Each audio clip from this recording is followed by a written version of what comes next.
Assalamualaikum warahmatullahi wabarakatuh. Sebelumnya perkenalkan, nama saya Anissa Dwi Rahayu, NPM 171202448.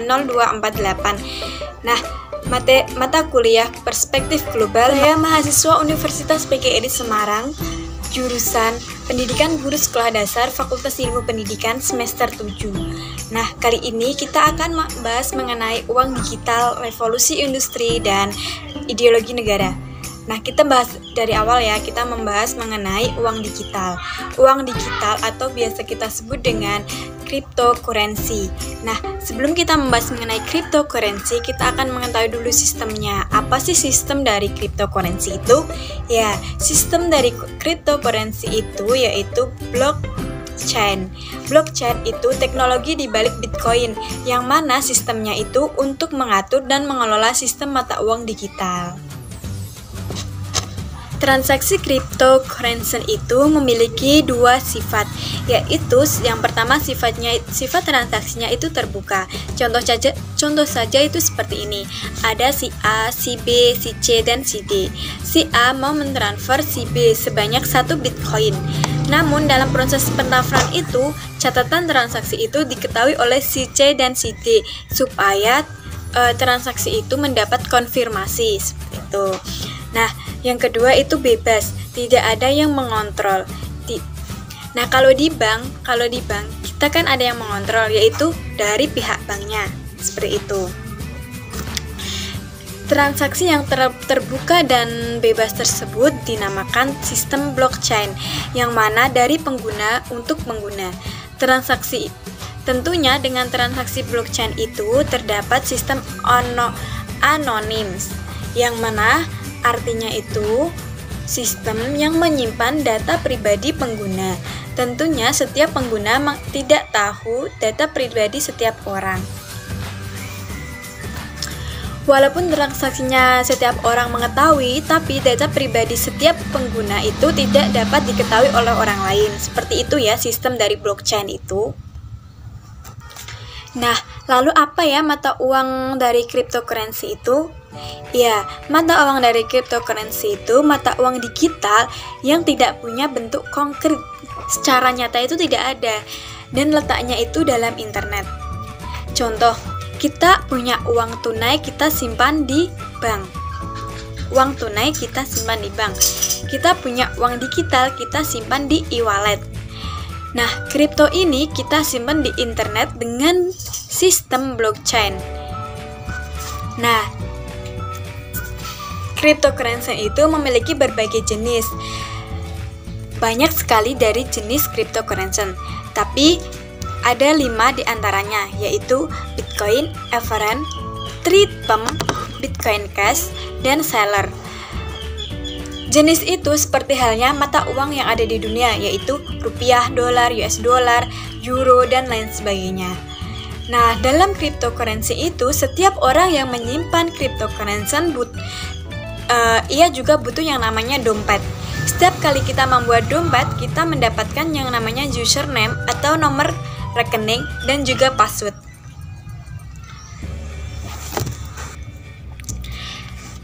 Cryptocurrency ini terbuat melalui grafik, sehingga tidak akan mungkin sistemnya itu dapat dihack. Setiap transaksi dalam cryptocurrency memiliki sebuah catatan, yaitu dalam bentuk ledger atau catatan transaksi atau bukti transaksi. Kemudian catatan itu disebarkan kepada pengguna lain untuk dikonfirmasi. Namun dalam cryptocurrency ini terdapat satu kendala, yaitu jika kita kehilangan password dompet kita, maka kita akan kehilangan dompet beserta uang yang ada di dalamnya. Seperti itu. Nah, itu kendala yang sangat riskan sekali. Selanjutnya saya akan mensimulasikan contoh cryptocurrency. Ya, ada si A dan si B. Si A mempunyai ayam, si B mempunyai beras. Si A ingin membarter ayamnya dengan si B supaya si A bisa mendapatkan beras. Nah, itu yang dinamakan sistem barter. Yang kedua, si A kan semakin berjalannya zaman, maka sistem barter semakin sedikit sehingga kita menggunakan yang namanya uang tunai. Nah, waktu itu si A belum mempunyai uang tunai. Si A masih mempunyai ayam. Namun si B sudah memiliki uang tunai. Sehingga si A menukarkan ayamnya dengan uang tunai untuk dibelikan menjadi beras. Nah, berbeda dengan yang ketiga, yaitu si A akan mentransfer Doni 1 Bitcoin. Nah, itu sistemnya itu dikelola oleh yang namanya blockchain tadi. Itu tadi mengenai uang digital. Untuk selanjutnya kita akan membahas mengenai revolusi industri. Sebelum kita membahas mengenai revolusi industri, kita ketahui dulu apa itu kolonialisme, apa itu imperialisme, apa itu merkantilisme, dan apa itu kapitalisme. Apa sih keterkaitan antara kolonialisme, imperialisme, merkantilisme, dan kapitalisme terhadap revolusi industri itu? Penasaran? Ayo kita simak selanjutnya. Ya, kita mempelajari dulu mengenai kolonialisme dan imperialisme. Nah, adapun persamaan dari kolonialisme dan imperialisme yaitu sama-sama menjajah dan menugaskan terhadap suatu daerah. Penjajahan atau penugasan terhadap suatu daerah atau suatu bangsa oleh bangsa lain. Jadi, masa kolonialisme dan imperialisme itu sama-sama masa penjajahan, seperti itu ya. Nah, selain ada persamaan juga ada yang namanya perbedaan. Perbedaan yang pertama, kolonialisme. Kolonialisme itu menguasai rakyat dan juga sumber daya alam yang ada di dalamnya. Jadi tidak hanya menguasai rakyatnya saja, tapi juga menguasai sumber daya alam yang ada di daerah tersebut. Sedangkan pada imperialisme, negara itu hanya menjajah daerah tersebut secara langsung, seperti itu. Nah, yang kedua, tujuan dari kolonialisme itu untuk memenuhi kebutuhan negara politik kolonial tersebut. Nah, tadi kan dia kan selain menjajah rakyatnya, dia juga menjajah sumber daya alamnya dengan tujuan untuk memenuhi kebutuhan negara politik kolonial tersebut. Nah, sedangkan imperialisme itu untuk melakukan penjajahan dengan membentuk pemerintah penjajahan dengan menanamkan pengaruh ke semua bidang. Sehingga pada imperialisme ini selain mereka menjajah, mereka juga membentuk pemerintah jajahan di dalamnya. Lalu mereka itu dipengaruhi oleh bangsa-bangsa barat tersebut, bangsa-bangsa politik tersebut yang menjajah, seperti itu. Dalam imperialisme itu terdapat dua, yaitu imperialisme kuno dan imperialisme modern. Nah,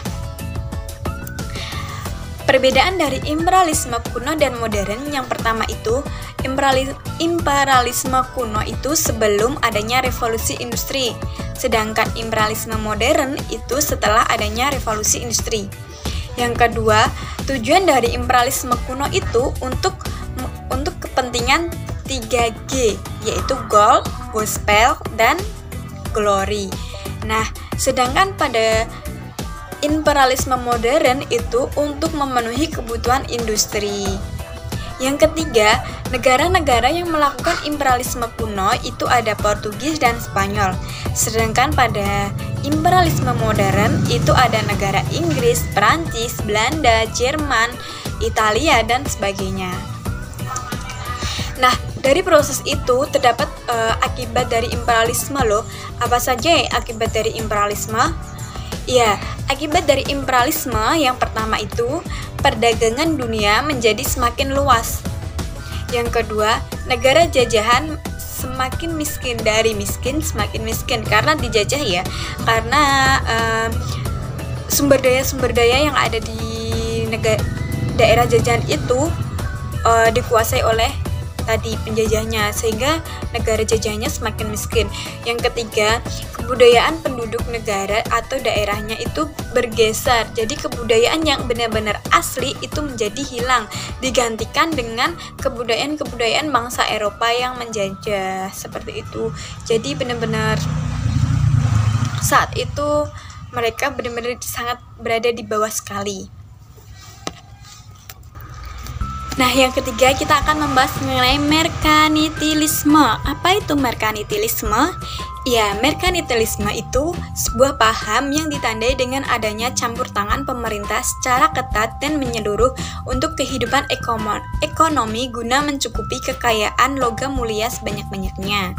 Yang digaris bawah yaitu paham yang ada campur tangannya dengan pemerintah untuk kehidupan ekonomi guna memenuhi kekayaan logam mulia sebanyak-banyaknya. Latar belakang dari merkantilisme itu munculnya negara merdeka di Eropa. Negara-negara tersebut yaitu meliputi Inggris, Prancis, Jerman, Italia, dan Belanda. Nah, negara tersebut ingin mempertahankan kedaulatan, kebenaran dan kesejahteraan rakyatnya. Lalu apa saja ya kebijakan ekonomi pada merkantilisme? Iya, kebijakan ekonomi pada merkantilisme yang pertama, mereka mendapatkan logam mulia sebanyak-banyaknya. Yang kedua, meningkatnya perdagangan luar negeri. Yang ketiga, mengembangkan industri yang berorientasi ekspor. Dan yang keempat, melibatkan negara sebagai pengawas perekonomian. Yang keempat ada kapitalisme. Kapitalisme itu sebuah sistem ekonomi di mana individu secara privat melakukan kegiatan produksi, pertukaran barang atau jasa melalui sebuah jaringan pasar dan harganya yang kompleks. Nah, pada abad ke-18 waktu itu saat berkembangnya revolusi industri hanya muncul pada pemilik modal yang menguasai peralatan industri, sehingga mereka mempekerjakan manusia untuk menjalankan mesin. Nah, tujuan dari kapitalisme ini biaya produksi yang murah, tapi keuntungannya itu tinggi. Ciri-ciri dari kapitalisme yang pertama, modal barang produksi itu milik pribadi. Yang kedua, aktivitas ekonomi secara bebas. Yang ketiga, pemilik modal bebas menggunakan cara apa saja untuk menaikkan keuntungan secara maksimal. Dan yang keempat, pengawasan negara itu diupayakan seminimal mungkin sehingga negara itu kayak nggak boleh lah untuk mengawasi pada masa kapitalisme itu. Yaitu tadi mengenai penjelasan tentang kolonialisme, imperialisme, merkantilisme, kapitalisme. Nah, lalu apa sih keterkaitan antara merkantilisme, kapitalisme dengan revolusi industri? Ya, merkantilisme terjadi ditujukan untuk mengembangkan industri di negara Eropa yang sedang mengembangkan revolusi industrinya. Nah, dengan hal itu mereka melaksanakan revolusi industri kan. Bahan baku yang dibeli itu diusahakan dengan harga yang sangat-sangat murah sekali, sehingga mereka mendapatkan keuntungan yang banyak. Dengan hal itu akan membuka peluang bagi para pemilik modal untuk membuka dan mendirikan industri. Nah, mereka itu berlomba-lomba untuk menanamkan modal. Hal itulah yang menyebabkan munculnya kapitalisme. Itulah keterkaitan antara merkantilisme, kapitalisme, dan revolusi industri.